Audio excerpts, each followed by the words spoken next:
আসসালামু আলাইকুম। সবাইকে স্বাগত জানাচ্ছি আমার দেশ স্পেশালে। সঙ্গে আছি তামান্না মিনহাজ। আমার দেশ স্পেশালের আজকের শিরোনাম, আমার দেশ প্রথম দফায় বন্ধের সেই কালো দিন। নিশ্চয়ই লিখেছেন এম আবদুল্লাহ। চলুন দর্শক জেনে নেওয়া যাক বিস্তারিত। সেদিন ছিল মঙ্গলবার, ২০১০ সালের জুন মাসের প্রথম দিন। রাত 10:30। পাঠক নন্দিত দৈনিক আমার দেশের তেজগাঁওয়ের ছাপাখানা। প্রতিদিনের মতো প্রথম সংস্করণের ছাপা কেবল শুরু হয়েছে। কিছু পত্রিকা ছাপা হয়ে বাইন্ডারদের হাতে প্যাকেট হচ্ছিল। এ সময় একটা কাগজ হাতে হুড়মুড় করে ছাপাখানায় ঢুকে পড়ে বিপুল সংখ্যক সশস্ত্র পুলিশ। প্রেস কর্মীদের আটকের হুমকি দিয়ে মেশিন বন্ধ করে দেয়া হয়। জব্দ করা হয় ছাপা হওয়া পত্রিকার কপি। ডিক্লারেশন বাতিল করা হয়েছে মর্মে ঢাকা জেলা প্রশাসকের স্বাক্ষরিত একটি কাগজ দেখায়। সবাইকে বের করে দিয়ে প্রেস সিলগালা করে দেয়। প্রায় একই সময় আরো কয়েকশো পুলিশ সদস্য ঘিরে ফেলে কারওয়ান বাজারের বিএসইসি ভবন। এই ভবনের 11 তলায় ছিল পত্রিকার সম্পাদকীয়, বার্তা ও প্রশাসনিক কার্যালয়। অফিসে কর্মরত ছিলেন সাংবাদিক মাহমুদুর রহমান ও সাংবাদিকরা। শীর্ষ সন্ত্রাসী গ্রেপ্তারের মতো কমান্ডো স্টাইলে পুলিশ পত্রিকার অফিসে ঢুকতে চায়। সংবাদকর্মীরা বাধা দেন। প্রচণ্ড ধস্তাধস্তির ঘটনা ঘটে। রাত 11টা থেকে 4টা পর্যন্ত আগ্রাসী পুলিশ বাহিনীকে প্রতিরোধ করেন পত্রিকার সাংবাদিক কর্মচারীরা। বাড়তে থাকে পুলিশ ও বিভিন্ন গোয়েন্দা বাহিনীর সদস্য সংখ্যা। রাষ্ট্রীয় পেটোয়া বাহিনীর বেপরোয়া মাস্তানিতে এক পর্যায়ে হার মানতে হয় সংবাদকর্মীদের।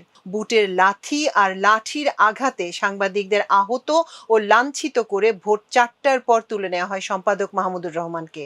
এভাবে সৃষ্টি হয় এক কালো রাত, কালো অধ্যায়। 1975 সালের 16ই জুন কালো দিবসের পর দেশের সংবাদপত্রের ইতিহাসের আর এক কালো জুন, 1 জুন। শেখ হাসিনার ফ্যাসিবাদী শাসনে প্রথম দফায় আমার দেশ বন্ধের ষষ্ঠদশ বার্ষিকী আজ। কর্মস্থল থেকে অকুতোভয় সম্পাদক মাহমুদুর রহমানের প্রথম দফায় গ্রেপ্তারের 16তম বার্ষিকী। নিজেদের পেশা ও সম্পাদককে রক্ষার আপ্রাণ চেষ্টায় সেই রাত ছিল আমার দেশের সংবাদকর্মীদের জন্য বিভীষিকাময় এক রজনী। আইনি লড়াইয়ে 10 দিনের মাথায় আমার দেশ প্রকাশনায় ফেরে। দীর্ঘ কারাভোগের পর জামিনে মুক্তি পান সম্পাদক মাহমুদুর রহমান। সেই মুক্তি স্থায়ী হয়নি। 2013 সালের 11ই এপ্রিল ফের গায়ের জোরে পত্রিকা বন্ধ করে দিয়ে মাহমুদুর রহমানকে অফিস থেকে দ্বিতীয় দফায় গ্রেপ্তার করে শেখ হাসিনার পুলিশ বাহিনী। তারপর হাজারো সংবাদকর্মীর দীর্ঘ প্রায় এক যুগের দুঃসহ প্রতীক্ষার অবসান ঘটে 2024 সালের শেষে। গণ অভ্যুত্থানে শেখ হাসিনার পতন ও পলায়নের পর ওই বছরের 22শে ডিসেম্বর আমার দেশ পুনরায় প্রকাশনায় ফেরে। দীর্ঘ বিরতি সত্ত্বেও পাঠকরা আমার দেশকে আবার আপন করে নিয়েছেন। ফ্যাসিবাদ বিরোধী লড়াই যেভাবে শুরু হয়। আমার দেশের যাত্রা শুরু 2004 সালে। পত্রিকার উদ্যোক্তা ছিলেন মোসাদ্দেক আলী ফালু। প্রকাশক ছিলেন তার বড় ভাই হাসমত আলী। 2007-এর 111 সরকারের সময় মোসাদ্দেক আলী ফালু গ্রেপ্তার হয়ে জেলে নিক্ষিপ্ত হলে পত্রিকাটি সংকটে পড়ে। কর্মীদের বিপুল বেতন ভাতা বকেয়া পড়ে। এক পর্যায়ে মালিকদের পক্ষ থেকে পত্রিকাটি ছেড়ে দেওয়ার সিদ্ধান্ত আসে। তখন চরম বৈরী সময়ে পত্রিকার দায়িত্ব নেন সাবেক জ্বালানি উপদেষ্টা প্রকৌশলী মাহমুদুর রহমান। ওই সময় তিনি দৈনিক নয়া দিগন্তে নিয়মিত কলাম লিখে নন্দিত হন।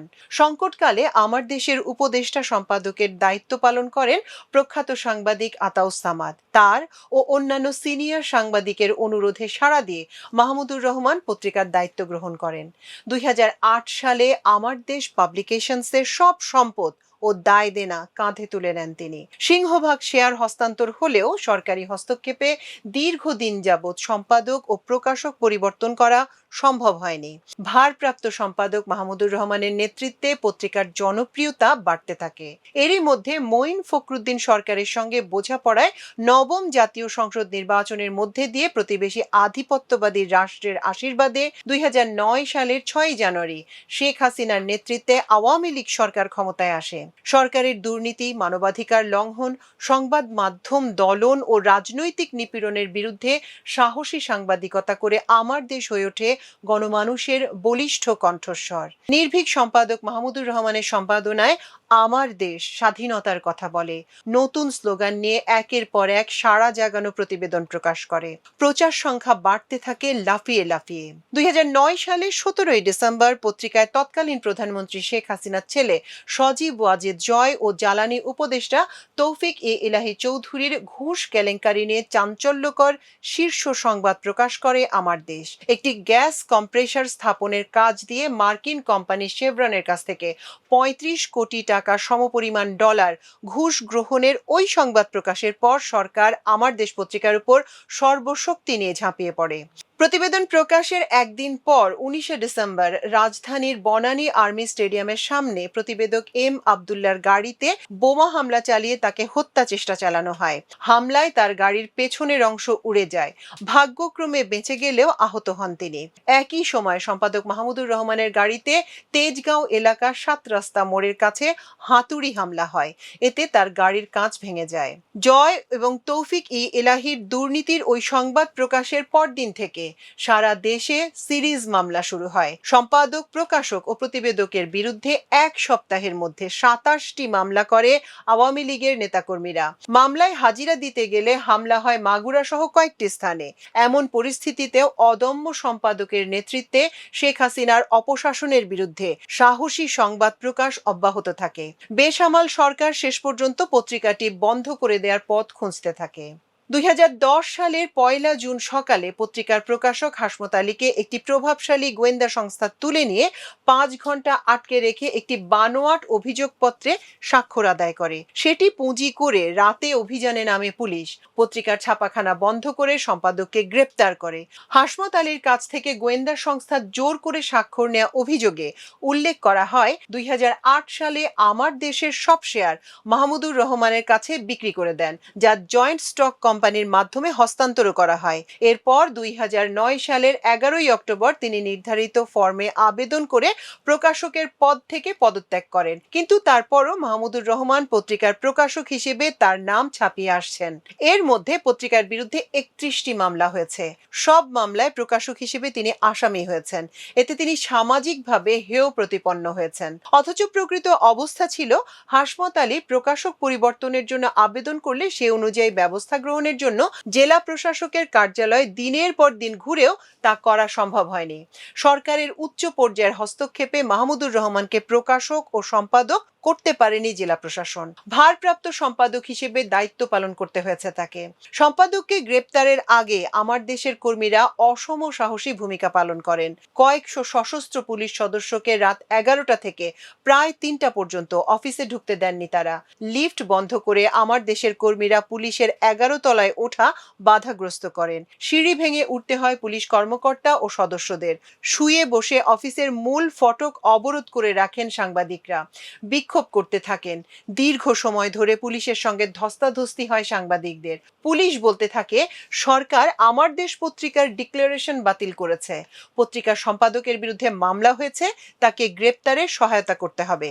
সাংবাদিকরা জবাব দেন, আমরা পথ ছাড়ব না, আমাদের রক্তের উপর দিয়ে মাহমুদুর রহমানকে গ্রেপ্তার করতে হবে। এভাবেই রাত 3টা পর্যন্ত চলার পর পুলিশ শক্তি বাড়িয়ে 10 মিনিট সময় বেঁধে দেয় পথ ছাড়ার জন্য।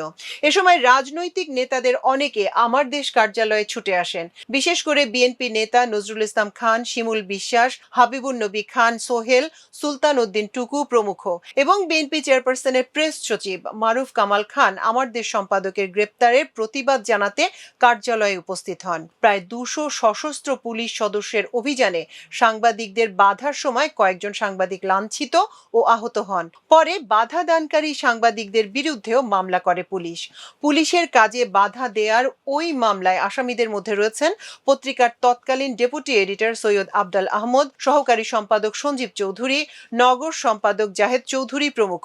এছাড়া অজ্ঞাতনামা আরো 400 জনের বিরুদ্ধে পুলিশের দায়িত্ব পালনে বাধা দেওয়ার অভিযোগ আনা হয়। গ্রেপ্তারের পর এরপর বিকেল ৩টা পর্যন্ত ক্যান্টনমেন্ট থানায় রাখা হয় মাহমুদুর রহমানকে। বিকেলে আদালতে হাজির করা হয়। আদালত প্রাঙ্গণে মাহমুদুর রহমানের মুক্তির দাবিতে আইনজীবীরা বিক্ষোভ করেন। তাদের লাঠি পেটা করা হয়। যে মামলায় অফিস থেকে গ্রেপ্তারের কথা বলেছিল, সেই হাসমত আলীর মামলায় আদালত জামিন মঞ্জুর করে, কিন্তু পুলিশের কাজে বাধা দেওয়ার ভিত্তিহীন মামলায় ৩ দিনের রিমান্ডে দেন মেট্রোপলিটন ম্যাজিস্ট্রেট আলী হোসেন। যদিও পুলিশের কাজে তিনি বাধা দেননি। সাংবাদিকদের বাধা ডিঙিয়ে সম্পাদকের কার্যালয়ে পৌঁছালে মাহমুদুর রহমান পুলিশের সঙ্গে স্বাভাবিকভাবেই চলে যান। ৩ দিনের রিমান্ড শেষে একের পর এক বানোয়াট মামলা আর রিমান্ড চলতে থাকে। রিমান্ডে থাকাকালে মাহমুদুর রহমানকে ঢাকা সেনানিবাস থানায় নিয়ে নির্মম নির্যাতন করা হয়। চোখ বেঁধে বুক ও পিঠে চাপ দিয়ে হত্যার চেষ্টা করা হয়। এক পর্যায়ে তিনি অজ্ঞান হয়ে পড়েন।